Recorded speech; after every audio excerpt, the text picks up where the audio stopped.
ఏ కుమారి,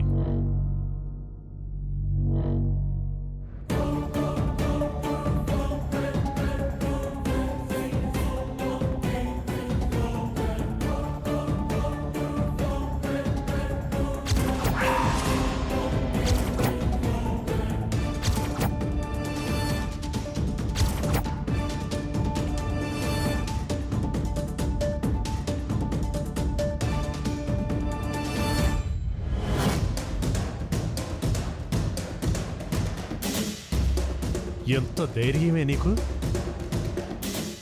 bail ఇప్పించడానికి వస్తే దాన్ని అది చేస్తా ఇది చేస్తా, ఎలాగైనా విడాకులొచ్చేలా సాక్ష్యం చెప్తా నాతో చెప్పి కోర్టులో నువ్వు చేసిన పనేంటే నా గురించి తెలిసి కూడా నాకు ఎగినెస్ట్గా సాక్ష్యం చెప్పావంటే ఎంత పొగరే నీకు. సార్, నేను చెప్పేది కూడా వినండి సార్. ఏంటి నువ్వు చెప్పేది నేను వినేది? ఎంత కమ్ముడిపోయావు? డబ్బు కోసం ఒక్కసారి ఫోటోలు తీయడానికి ఒప్పుకున్నందుకే పోలీస్ స్టేషన్ చుట్టూ కోర్టు చుట్టూ తిరగాల్సి వచ్చింది. ఇంకోసారి ఆ తప్పెలా చేస్తాను?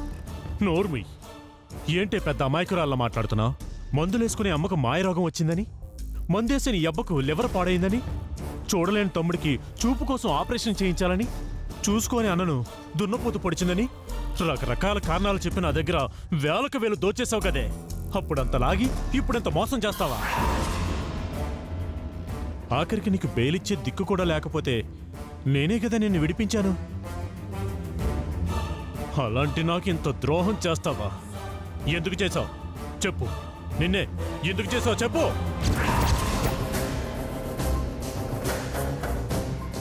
చేసింది తను కాదు, నేను.